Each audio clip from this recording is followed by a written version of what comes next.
All right. So, thank you for the water also. We'll begin. I think it's an amazing, amazing topic. Probably one of the most important topics that I could say for all beginners is reincarnation. It gives you a understanding on, like, spirituality that you've never heard of before. And not only that, we're also going to speak about today. Mostly, we're going to speak a lot about secular sources, and that's going to give you like the proof that a lot of people need. That not only will you come out like knowing that there's another world, but you'll also come out, like feeling it's real. B'ezrat Hashem, that is the goal. This will also answer many questions that people have. How come this person is born to a rich family? How come this person is born to a poor family? How come this person is born good looking and this person is not so good looking? How come this one is born, they could eat one cupcake and they gain 600 pounds, and another one could eat all the cupcakes and they get skinnier, right? So this will answer a lot of those questions. So to begin, we'll have to speak about the process of what happens after someone dies, and while it's interesting because you have people that learn Torah all their lives, and no one's really familiar with this process. Right? It's more on the Kabbalistic side. There are some things that we're going to speak about, probably not today, but maybe next time I speak about this topic, we will continue it, will be things that you might not understand it, but I'm going to try to simplify it, that you'll be able to understand it clearly, even if you had zero background on any of this. So, what happens when a person dies, right? So we know that there's a soul inside, and then there's the body. Now, if anybody has ever been next to a person that passed away, and I've unfortunately had that out, I've been more than once, and I have been next to the body, and the second that the soul passes away, you see the body is still there, but it's not really the body. It's like you see the person, but you don't feel like that person's there, right? Ask anybody who lost somebody that was present when the soul left the body, and they're no longer in the moment that they passed away. They'll tell you that they see, let's say, unfortunately, let's say it was their parent or something, or it was a friend, and they saw that he was alive and then he was not alive, and they could see that the body, although it looks the same, something was different about it, and the difference was that there was a soul that was that left and that was missing, and the soul is really what makes the body, what makes the person. So when a person dies, the first thing that happens is, first of all, the soul leaves the body and the soul floats above the body. Right? And if you go into anybody that has, let's say, a near-death experience, you'll see they'll speak about similar, which one day we'll have to do that. You'll see a similar idea behind that, is that they see their body while they're floating. They could be in an accident or something like that, and they pass away, and they see everything that's going on. People had near-death experience, which means is that they died and they came back to life. So they could, let's say they were on the operating table. They would be able to explain what the doctors were doing, what the nurses were doing, and everything that was going on while they were outside of their body. And then they came back to life, and then they will explain it. It's documented in many cases. So the first thing is that the soul is hovering over the body, and it sees everything, it hears everything that's going on. It sees, like, let's say when it passes away, it sees the body and it's confused. It wants to go back into the body. And it's waiting for the body to start moving again. And it's a very harsh time for the soul. And what happens is that the eulogies, right? Why do they go up there and at the funeral and they start eulogizing this person? It helps for the family also, but it also helps the soul. The soul hears everything that they say. The soul is present in the coffin over there, and it hears everything that they say. Everything, the soul is very, very much associated with this world until they start covering it with dirt. When they put it under the ground and they start covering it with dirt, that's when it becomes a little cloudy. However, for 7 days, the soul is still very much associated with this world, and it's rushing back from the shivuk house to the grave, right? And it keeps on going back and forth, back and forth, back and forth. And that's also there's 5 parts of the soul. Try to simplify it without going into all the names. The lowest part, which is called the nefesh, is the one that stays in the body. It stays in the body even when the person passes away. It stays until the body completely decomposes. Right? This is something called chibut hakever, right? Which is a Kabbalistic term, which is very, very painful for the soul. Now, if you could explain it maybe like this, is that you have, let's say, a really dirty towel, and it's very dusty, and you want to go and you just shake it, to shake all the dust out, right? That's comparable how the soul feels. The soul is the dust, and the body is the towel. They shake the body until the soul comes out, right? And it's very painful for the people that were very attached to the physical world.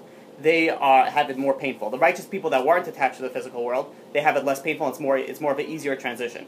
The idea is is if the nefesh, which is what we're talking about, that stayed in the body, that part of the soul that still stays in the body until it decomposes, is the most physical associated part of the soul, which is very related to the physical world. So the more that somebody indulges in all their physical desires and pleasures and wants and needs, I shouldn't say needs, wants, they get a very strong association to the body. And it's very hard for the soul to come out. And it causes a lot of pain when it does come out. Righteous people that don't really care, if you ever see a righteous person, you go to Israel, you go to like these big rabbis, they have millions of dollars go through their hands, they're giving out to charity, giving out there. You look at their house, you figure, okay, they might have a decent house. The house is bare minimum. Right? There was one, maybe it was Reb Steinman or Chaim Kanievsky, I forgot which one it was. One of the largest spiritual giants that we have alive today. And there was once a contractor that walked in and saw that he had a little bit of mold growing on the ceiling over there, in a certain room. So he went over to the nephew that was, they had family members that take care because these are, he's well in his years. So he says, listen, let me come in, let me fix it for you, for you. No, I'm not going to charge you anything. Obviously, I'll do everything for free. Don't worry about it, but it's not healthy. So the nephew goes, come on, what, are you trying to get me in trouble over here? I was like, what do you got to do this for me? He says, my uncle or my grandfather, however he was related. He says, listen, he's not going to he doesn't want anything done in their house, right? They don't care about renovations. You have people that renovate every 6 months, right? They bring marble from Italy, and then they bring marble from France, and then they do this, and the curtains from the rugs from Persia, and then they change everything up again, and 6 months later, right? You have these rabbis that don't change anything. They live a very, very simple life. They're not attached to the physical world. When these type of people die, very simple, very easy, it's not painful, and the soul leaves the body. Now, there is ways to get out, even if somebody, the Kabbalah says, the Kabbalistic speak about that, if somebody, let's say, dies on Friday afternoon, and he lived in the land of Israel, then he had this painful process, because Shabbat is so close, Shabbat and the land of Israel, it avoids the harshness and the painfulness of this soul being removed from the body. So the Kabbalists also say that even, let's say somebody lives in America, can they be spared from all this hardship? And the answer is yes. There are certain things that they could do. Number one is people that give charity. People that give charity get saved from this chibut hakebel. Next thing is people that listen to rebuke. Now, listen to rebuke is, you see, there's criticism and then there's rebuke. And, criticism is people just get, I don't like the way you're breathing, or like things that not associated with anything. Rebuke is, let's say you have two speakers. You have one guy that's going to speak about really strict stuff. He's going to speak about reward and punishment. He's going to speak about hell. He's going to speak about if you sin, this is what's going to happen to you. And then you have another speaker which is going to crack jokes and just whatever, wing through the entire speech. And you'd be like, well, this is more enjoyable. That's not somebody who loves rebuke. Somebody who loves rebuke is going to say, no, give me the hard stuff. Give me the stuff that I need to hear. It's like going to the doctor and you have, some sort of pain anywhere. Pick anywhere you want. And you come to the doctor, and the doctor goes, here's a lollipop, don't worry about it. It's like, I don't need a lollipop, I need you to diagnose what my pain is. And I'm like, okay, here's a fruit roll-up. Okay, here's a Diet Coke. And they start giving you stuff and be like, what is this stuff? I don't need this stuff. I need something else. I need what's bothering me. Right? You go to people, that's why the people that speak hard, sometimes they're not, as popular. But those are the ones that people that go to it, those are the ones people love rebuke. No, tell me what I need to know. That is another way to get out of this. Another thing is doing chesed, doing acts of kindness. Being kind, doing generous acts. And also welcoming people to their home, and also people that pray with intent. There are people that they pray. So, people that let's say Baal Tshuva, they never prayed before, and now they're starting to learn how to pray. So in the beginning, you pray with a lot of intent, because you're not familiar with anything, and you read all the words. But after a time, you get used to it, right? You get used to it, and then you're, whatever, like before you realize, you don't even remember how you got to there. Right? I don't know if anybody ever been in school, and they've been studying something, and they study a page, and they study another page, they turn around, and they'll be like, wait a minute, I have no idea what I just read. I don't even know how I got to here. Right, so the same idea, unfortunately, is when people that pray with strong intent, with really concentrate on what they speak about when they talk to God, also get spared from this. Even all these people, also if they live outside the land of Israel. So now, that is the process of death, right? And again, each one is an entire topic in itself. But now, after a person's soul leaves its body, we'll simplify it to 4 basic things, places that the soul could go to. Number one, it could go either to heaven or to hell, which everyone knows. Right? It's very popular. Everyone's very familiar with that. And then there's reincarnation, which is going to be our topic. And then there's also a thing called kafakela. Kafakela, which is another Kabbalistic concept, is a in-between. It's not here, not there. I don't know if you ever hear it. Nowadays, they don't really have it, except for the movies, which obviously is, old nonsense and fake. But possessions, right? I don't know if you ever hear of possessions, exorcisms, all that thing. how do the souls get into where do the souls come from? The souls that are stuck in this in-between stage. They're not in heaven, not in hell, they're stuck in this in-between thing. It's worse than hell, right? It's a whole topic in itself, and it's a very scary topic. And these are the souls that are flying, wherever, throughout the entire world. And they can't go not to heaven, not to hell. They get chased by whatever, like not fun people, and they have a very, very tough time. Now, these people, when they go into other people who are alive, these souls, when they go to people, they get saved. So they want to possess people because then the people that are attacking them are not really able to attack them because they're in another person's body. So, but that's just an overview, and the part that we're going to be talking about is reincarnation. So, reincarnation, let's begin with what science says with reincarnation. So now, reincarnation, people, when people are new to Judaism and they hear reincarnation, they don't think of Judaism. They think maybe Hinduism or Buddhism, whatever. One of them thinks that they go into a plant, another one thinks that they go into animals, and another one thinks of who knows what. But when you say reincarnation, most people don't realize that Judaism has one of the oldest sources of reincarnation, and they have the amount of information that we have on reincarnation. I don't think any other religion or science has as much as we have. Now, the things that science is now discovering, we've been having for hundreds and hundreds of years. Right? In the time of the Arizal came, which was about 500 years ago, he revealed a lot of secrets that were hidden until his time about reincarnation, which we're going to go speak also about his work. So, which is called Shala Gilgul. And so now let's speak first about science. What does science say about reincarnation? Right? So there was a person by the name of Dr. Ian Stevenson, right, who was born in 1918, died in 2007. He was a psychiatrist. He was actually the department head of psychiatry in the University of Virginia School of Medicine. I'm trying to give you all the details so you could go search it up. I'm not making this up. This is all real. Now, what he decided to study in reincarnation is he focused a big part of his study on children. He wanted to speak, why specifically children? Because children usually don't make up stuff that they don't know this stuff. You talk about little kids, they're not going to start making up things about past lives that they don't even know. So that's like a really, otherwise you have actors and you have actresses that pretend that they were here before and they pretend they're possessed and they pretend all these things. He says children are innocent. Children are, things that they're not, so he says so he picked on those. And he found 6 things that all his cases I'm going to present to you, and then I'm going to say some stories of his case that he brought in his cases and others. So he found some common patterns. The number one, it says as soon as a child can communicate, he starts describing or she starts describing a previous life, which is, by the way, very, very unsettling for the parent when they start hearing little kids speaking about a previous life and a previous mommy and daddy that he had. Right now, no parent wants to hear that. But the first of all, the child starts declaring that this is not his name. They're calling him, Jimmy. He's like, oh, my name is not Jimmy. My name is John. I was like, what are you talking about, John? Your name is Jimmy. We named you Jimmy. And then he starts, not only that, he starts saying that this is not really his family. He had another family in a different town. And at some points, they even pinpoint geographical location. It says, no, I'm from this town and this place. And he says, so that's, and not only that, sometimes they actually remember the names of the family members that they had in the previous life. That's number one. Number two is that they remember details of the death that led them to this current life, which means they remember their previous death. And many times he also found that they died in a very brutal, not natural manner. And not only that, usually let's say it would be a gun wound or a stab wound. When the baby is born, they have a scar in that specific. When the little kid is describing his past life and his path, how he died, he has a scar in the same place. Let's say he got stabbed in the back or whatever he claims it was. Right? There would be a scar on his back. Without him either knowing or not knowing, whatever it was, he described that, and they saw a correlation in between that. So, number 3 is that once he would meet his family, and sometimes we'll soon see cases where they actually met the people that they said that they were family, where they were from, and they would be able to identify family members before even introducing them. It's like, oh yeah, I know this person, I know that person, I know this person, right? So, and just picture this scene being played with the little kid, the little 3-year-old, and you have mama and dad over here, and the little kid is saying, yeah, that was my wife, this was my husband, this was all these things, and you could only imagine.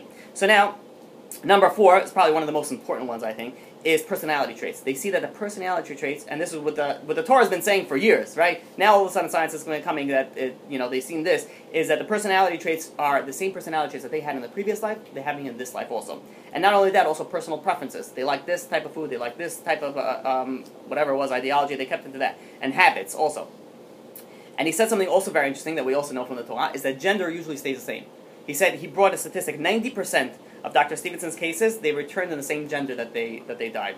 So there was still 10% where, let's say, it was a boy, and we're going to soon see a case also that came back as a girl, or a girl came back as a boy. And he also uses it to explain that maybe, why some kids may be born like in a homosexual or transsexual, type of situation, is that in a previous lifetime they might have been the other gender.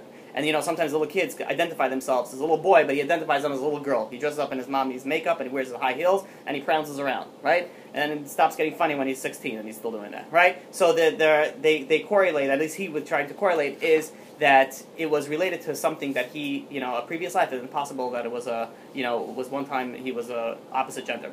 And the sixth thing is physical appearance. Physical appearance are similar from one life to another. It doesn't mean you're going to look like a twin, like that person looked exactly like that, but it was similar physical appearance.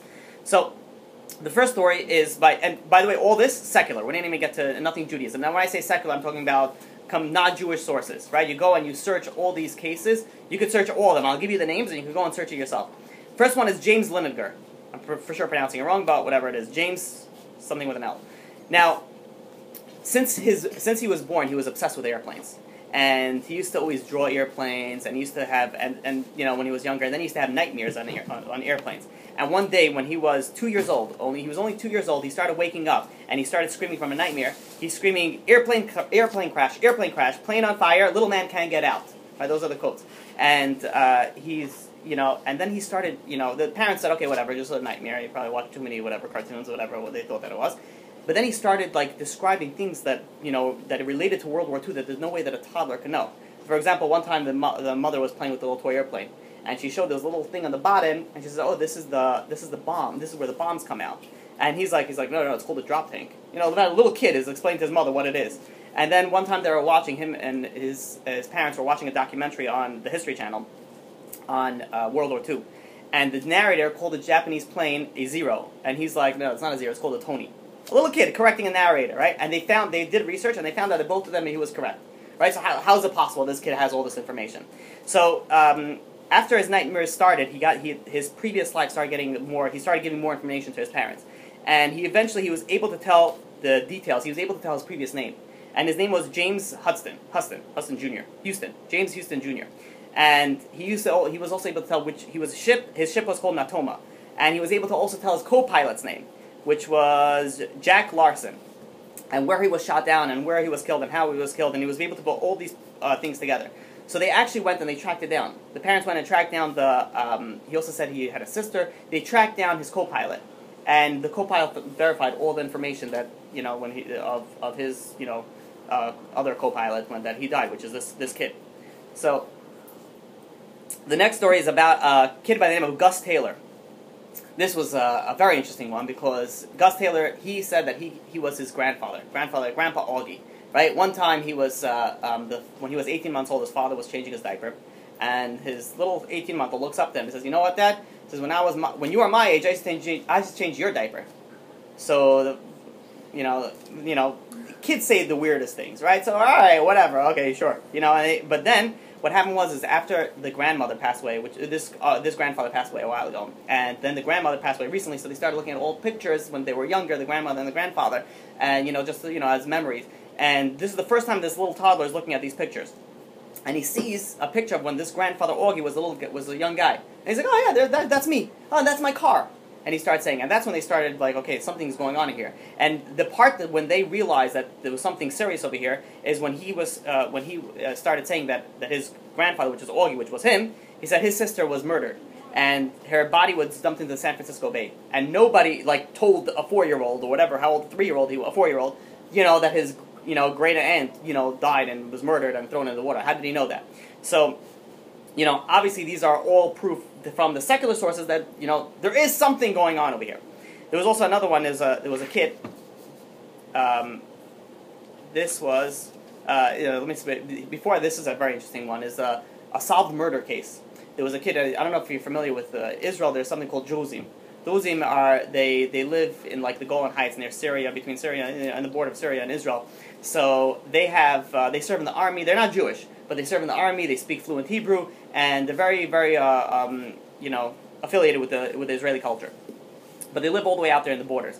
So they have a lot of stories and cases of reincarnation. For some reason, that whole, or what, I don't know what you call it, society has a lot of, reincarnation stories. So there was once a 3-year-old boy that, he told his parents, which, he lived in a village, and he said, I used to live in a different village not too far from here, in my last, when I was here before.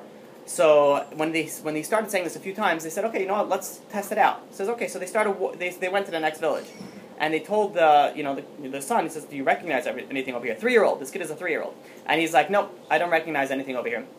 So then he says, okay, he says, they went to the next village, village number 2, and he says, do you recognize anything with this? And the boy said, nope, this is not my village. Finally, they went to the 3rd village, and they said, you recognize over here? And he says, yeah, I used to live in this village. And then once he started seeing this, things started coming to his mind, and he knew his name. I don't know if it gives me here his name. No, it doesn't say who his name was. He says, I know, and he said his name, so they went and they asked somebody who was standing by there, in the same village, says, hey, do you know a guy by the name of, and then they said the boy's name, that he said who he was. And they said, yeah, but this guy disappeared 4 years ago. And slowly, as when they're speaking, they're like, oh yeah, the boy says there was somebody over here that murdered me, and they buried me. And they start walking around. Suddenly the boy sees somebody in the distance, so he walks over to him, and he calls him by his name. And this guy is shocked, never seen this a little bit before, and the people, he had already a following of people, like, all interested in seeing what's going on over here. And there was one doctor that went there, it was Dr. Eli Lash, who actually, who came with this whole expedition. And they went over and they said, is it true, is that your real name? And he said, yeah, that is my real name. And, so the boy said, in my previous life, you murdered me. We had a fight. We were neighbors, and you murdered me. And he told everybody. He says, I could show you where he buried me.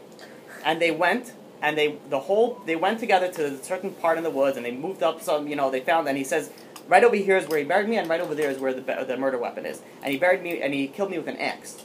Right? They went and they excavated the body. While they were saying that, this guy turned white. The guy who we said that was a murder. And eventually they came and he admitted to it. Right then and there, even before he said, that's true. And they came, they excavated the body, they saw a crack also in the skull where he said that and they found the murder weapon.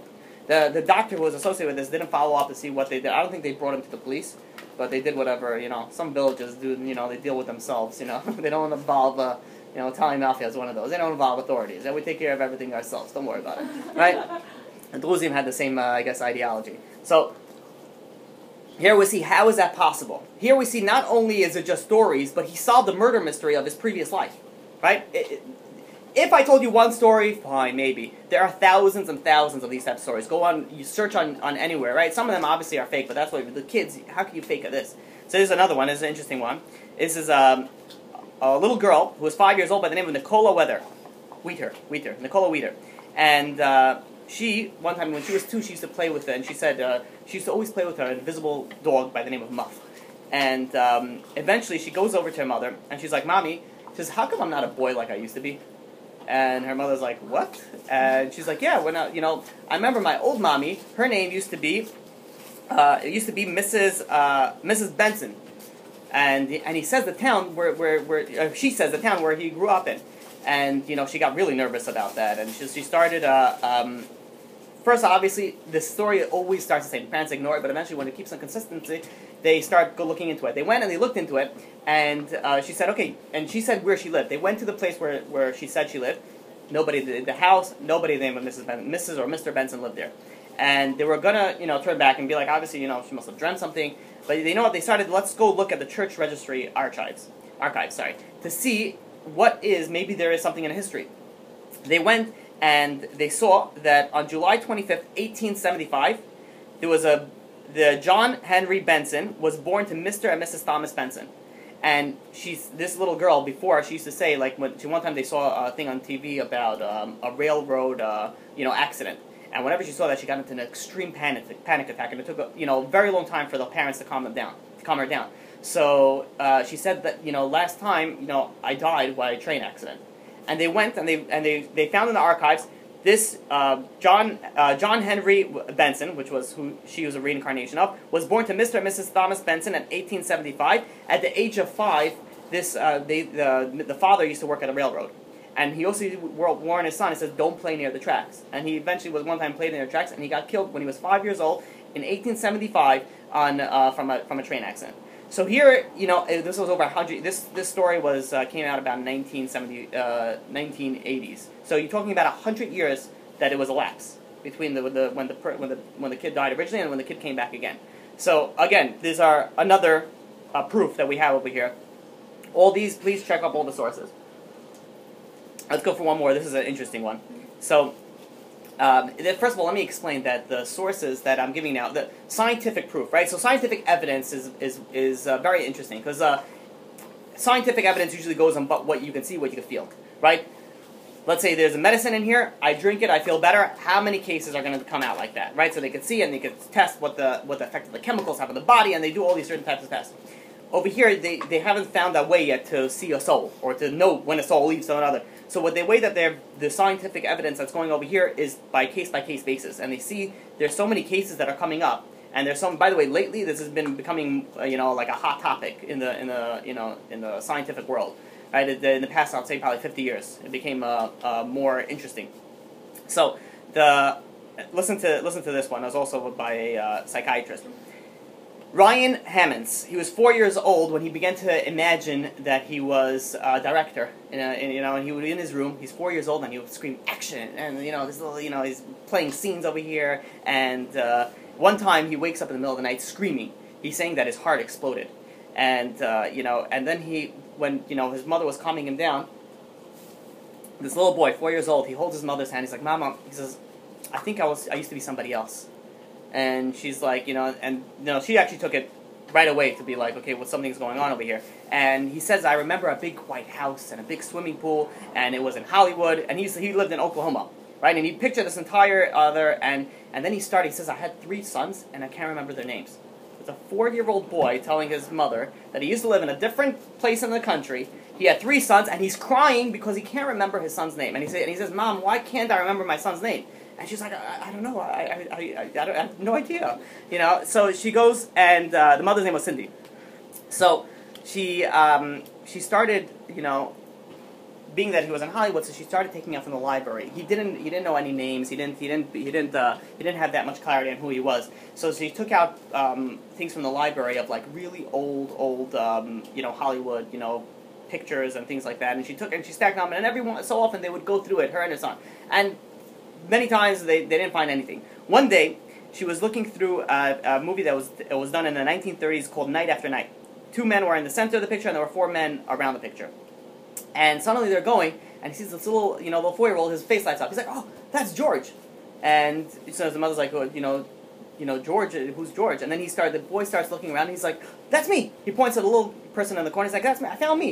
And he points a picture in 1930 that it was him.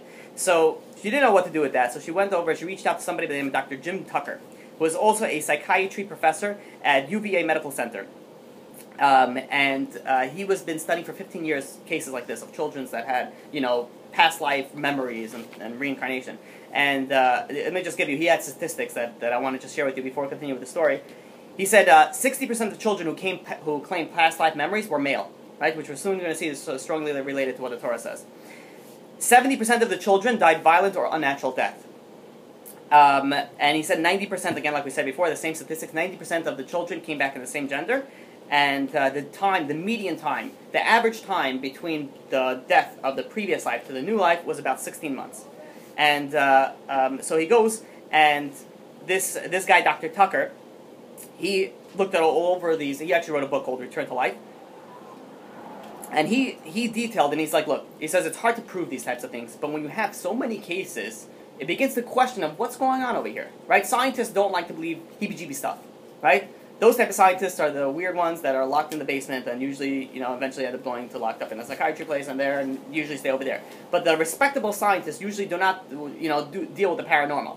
So this scientist, this psychiatrist, this doctor, he's like, listen, there's so many cases, there must be something that's going on. And he went on to prove, and just you could, we're not going to go into this, but you could search it up, that quantum physics indicates that our physical world may grow out of our consciousness, and they could prove that somehow from there there is reincarnation through scientific evidence, right? Through actual what goes on afterwards.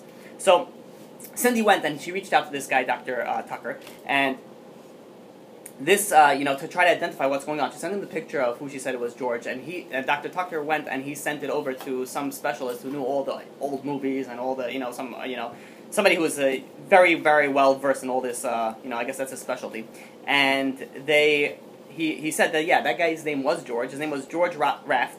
And they said, who is the name of the other actor? And it took him a long time to find that other actor that he pointed. The little kid pointed and said, "This is me." And they turned out, he said this guy, his name was Martin, right? One with a I, one with a Y. I don't know why the parental name is the same kid, the same as the last name, but his name was Martin. But he didn't. This doctor didn't share this information with the family. He came to visit them a few weeks later, without telling anything, and he took out 4 pictures of women, and 3 of them were random, and 1 of them had something to do. And he takes it to the boy, and he says, "Does any of these look familiar?" The boy looks at all 4 pictures, and he points to one and says, "Yeah, this one looks familiar." That was Martin's wife, right? The other 3 were just random pictures. So this,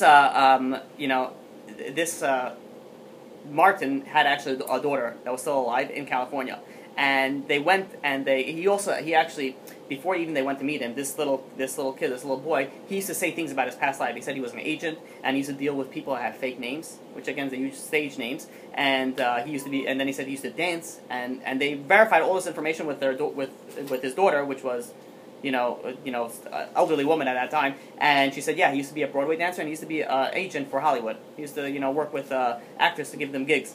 So, and not only that, he said that his old address had a rock in it. And his old address, the daughter confirmed, was 825 North Roxbury Road, right? So he gave all this information. It's very interesting, this specific case. When he met the daughter, it didn't go well. He met the daughter. The second that he met the daughter, he ran behind his mother.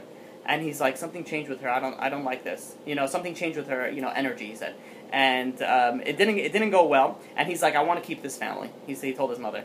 And the doctor, which is a psychiatrist, says sometimes this happens when they have all these thoughts and all these dreams and all these reoccurring things. When they actually meet the people, or when they actually delve into it, that usually it subsides and it goes away and they can live a normal life. That's why we're going to soon speak about something called regression therapy or hypnotherapy. I don't know if you're familiar with this. Hypnotherapy is where they'll put you under hypnosis, and I don't know if you ever heard about this, but let's say somebody was in a robbery or something, and they're so panicked they had no idea what's going on.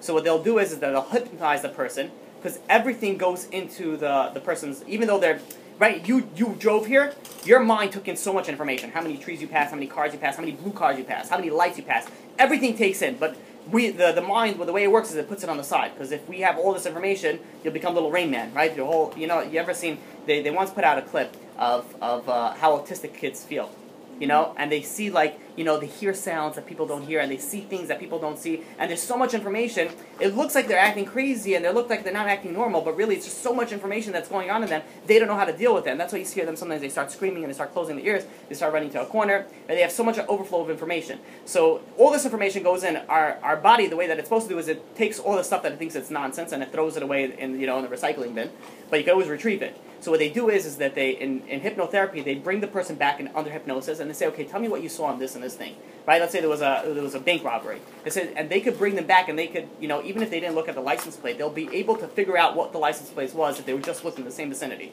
right? Because everything is registered in the brain.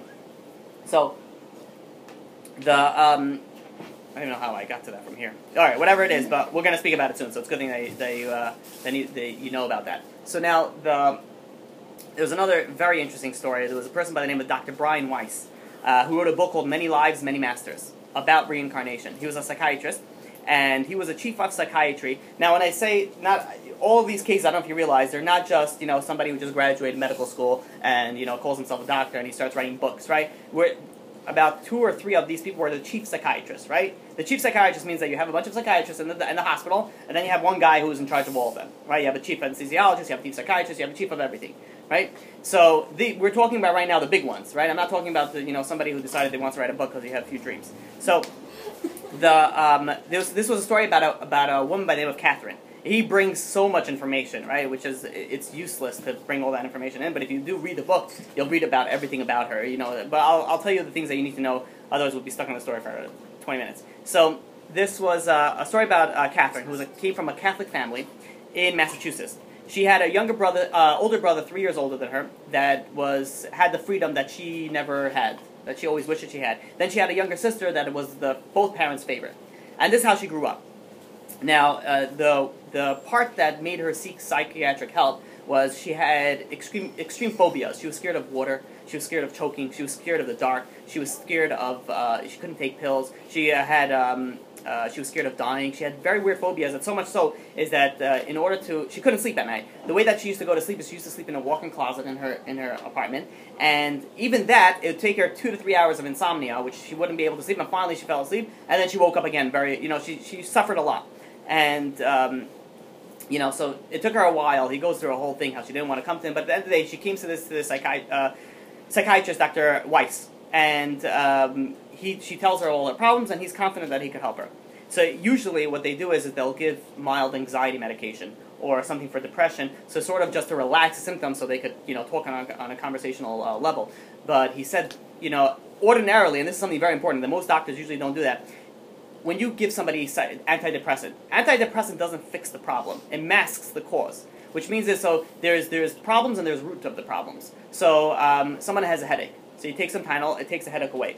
But now, why did you get the headache? There's a reason why your body is fighting over infection. It's doing something. A headache, when someone gets, let's say, fever. Fever means that the body's fighting off infection, which is a good thing. You take the Tylenol, whatever it is, the fever goes down, but now the body, there's an infection brewing in there, right? So if you really want to get rid of the thing, you kill the infection, and then the headache and the fever is going to go away. So doctors, unfortunately, some of them, they just deal with the symptoms. You came, the stomach is hurting you, whatever it is, take this pill. Your head is hurting you, take this pill. You do this, take this pill. They just deal with the symptoms and they take away the symptoms, but that doesn't solve the problem. So, if you go with somebody who has a psychiatric problem, you give them an antidepressant, they'll be happy as long as they're taking the pills. Once they stop popping those pills, it's going to go straight back down to depression, right? So you have to find out what is going on that they need to deal with. So he went and he started, just talking to this woman, Catherine. And he realized that she, repressed a lot of her memories. Like her memories from her childhood was like almost not, it wasn't there. And so he had, he put in the back of his mind, let's try maybe hypnotherapy, which is we talked about before, the regression, hypnosis. So she eventually started to remember some things that when she was 11, her mother was really depressed, and when she was depressed, she had to go through electroshock treatments, which sort of helps the depression, but it also causes you to forget like everything. So it was very hard, an 11-year-old girl, to see her mother didn't, forgot all this important information, and she went through a hard time like that. And then shortly after that, she started opening up to the doctors as that her father was an alcoholic, and there was often times that the brothers would actually have to go and pull the father out of the bar to bring him home. So she didn't have like this great childhood to begin with. Now, after about a year and a half of them going through traditional psychotherapy, talking back and forth, trying to figure out the problem, they haven't gone anywhere. They even tried to, first he tried hypnotherapy, and he says, okay, and she started telling information that, she almost drowned when she was 6, when she was 3 her father abused her, and she gave this information that she didn't even remember. And he thought, okay, good, now that usually the way it works in all these therapies is once you deal with that, and once you open up, and once you speak about it, it's sort of the bad dreams, the fears, they go away. They slowly go away. That's what it helps to speak about. And that's why the psychologists, they try to bring it out, and once you bring it out, it sort of clears off the problems that manifested in that fear or phobia. So he said, okay, great, now we're getting some progress. But he said after she came up with that, it got much worse. And he's like, okay, something's going on over here. She, she had nightmares about drowning, cars falling over bridges, terrible, terrible nightmares. So he says something is off over here. So he says he brought her back under hypnotherapy, and he says, tell me for when this problem started. Basically, he says, bring me to the root of the problem when you started having the fear of water. So he brought her back, and she described to him a time that was 1,000 years before they were alive at that time. 1,000 years ago. She said she lived in a certain village, and the village there was a tidal wave. There was a huge flood over there, and she drowned by water. And she said the most provoking memory that she has is her little baby that was pulled away from her during the flood, and then she died choking on water. After she came up out of that therapy session, there was a huge improvement. She came up with that, and she stopped being afraid of certain things. And he kept on bringing her back. And this particular woman, he brought her, and she had different lives, not just one. she used to describe different lives. And one time she came in like a rusty voice, and she started saying like philosophical statements, you know. And every time, the way that he used to do the doctor is he said he brought her to the day of death of when she died in the previous life, and she says, describe to me what happened.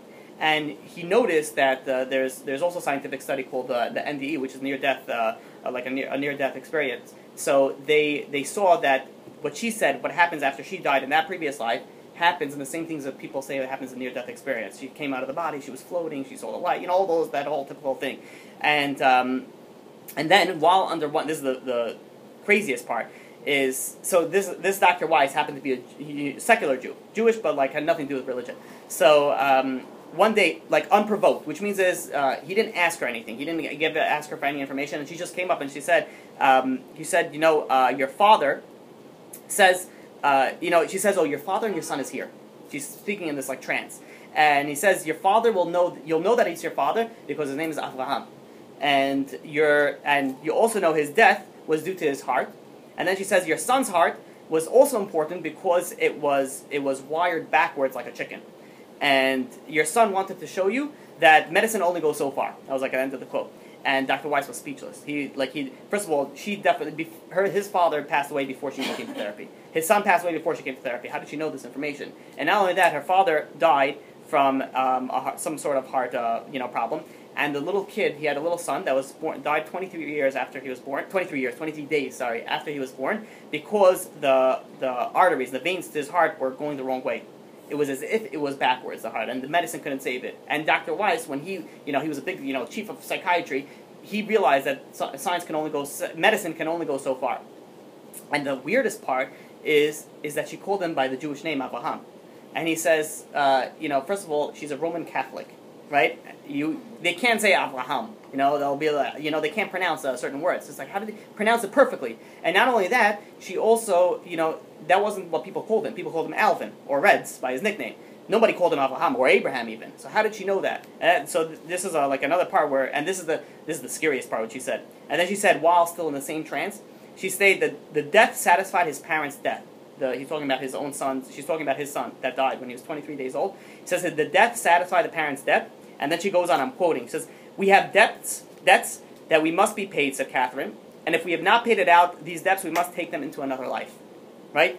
And this is what a Roman Catholic, woman by the name of Catherine told a secular, non-religious, Jew, Brian, Dr. Weiss. So we see over here something that everything that I just told you now is nothing new to Judaism. Now, recently, this is pretty recent to the secular world, but it's something that Judaism has been speaking about for plenty and plenty of time. I'm sorry, what does it mean it satisfied the parents? Okay, so that sounds crooked. Yeah, so the thing is that generally kids do not suffer for parents' sins, but there are exceptions to the rule. However, little kids can die or get suffering based on their parents' sins when they're still little. Because when they're still little, they're considered like part of the parents' property. You can't call them property, but I'm saying that they're in that same category. So if a parent does, certain sins, that can manifest in children, right? When they get older, generally not. Once they get older, the only time that they would actually get punished for their parents' sins is if they continued in the sin that the parents went in. Right? But generally speaking, every person for themselves in that current lifetime, unless they're a little kid. So over here, you see, and I don't think she knew anything when she was talking about this. This is a Kabbalistic concept that, that little kids can die or get punished for things that the parents did. So here, she said that it satisfied the parents' debt, right? Which obviously is a very big debt that they had to pay if they had to, if it was a life of a little baby.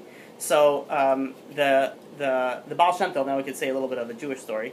So even though then we're gonna just to the same idea on satisfying debt, we're gonna go on to explain on why when someone passes away and they have to come back to this world, there's a reason why they have to come back to this world, right? That's the whole purpose of what we're going to be going to, is going to be going to that final thing of why we're back here and why we're here. And by the way, the Kabbalah said, the biggest Kabbalah, Arizal said that most people nowadays in the world have all been here before, right? So take that home, think about that, right?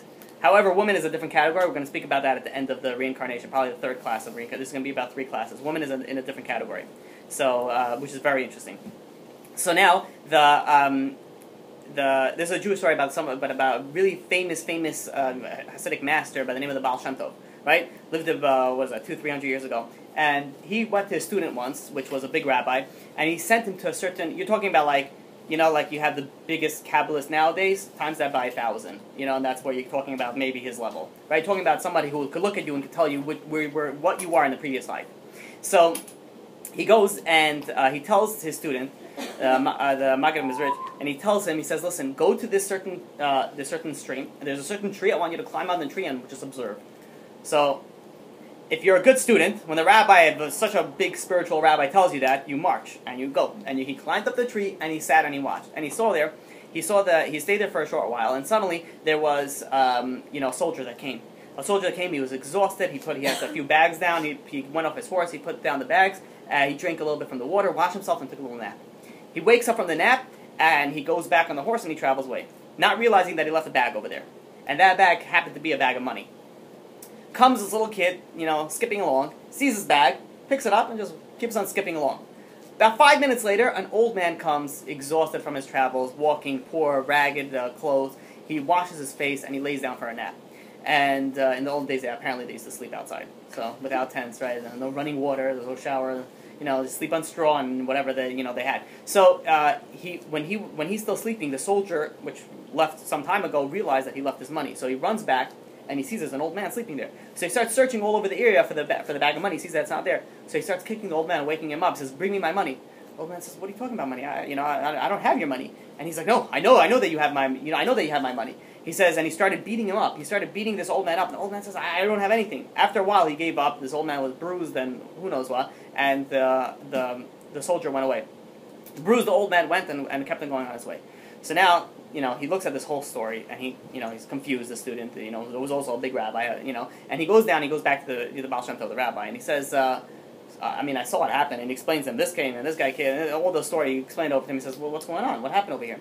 And he says the soldier and the boy lived in a previous life. In a previous life, the soldier took money that was really this boy's soul.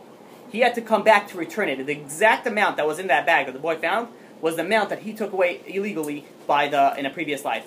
So the rabbi says, so what happened to the old man? Why does the old man get punished? So he said that old man was a judge who incorrectly, gave the verdict to the wrong person. He says everybody comes back to pay their debts, right? We're here for a reason. We're here for a purpose. We're here for not just to have fun, right? Not to party so tomorrow eat, drink, be merry, for tomorrow you may die. It's the stupidest thing that I've ever heard. I can't. What type of life is that? Yeah, why don't you go jump off a plane, or jump off a bridge holding on by a string because, hey, you only live once. Yes, that's why you shouldn't do it, because you only live once. Why are you jumping off I don't know, whatever. Talk about secular mentality. Anyways, so we do have a few minutes, right? I don't know, what time is you don't know. Okay. All right, we'll see when she comes. So, Dr. Weiss wrote a book also called Only Love is Real. And there's a story over there called The Story of Soulmates Reunited. And he is also a psychiatrist, and he writes about a story where he has two separate patients that shared a previous life, but they don't know about it. And he didn't even realize up to a certain point. So what happened was there was a woman by the name of Elizabeth, and there was a guy by the name of Pedro.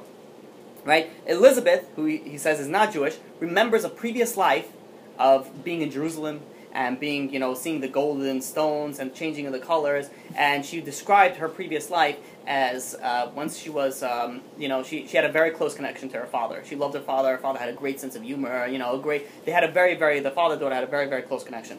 And one time, the father and daughter were out, walking in the street, and Romans came. The Romans came and they decided they were going to have fun with the father. So they beat him, and what they did was for fun, which is unfortunate how Jews were tortured up to a certain point, is that they tied the father's feet, to the and they attached it to the horse.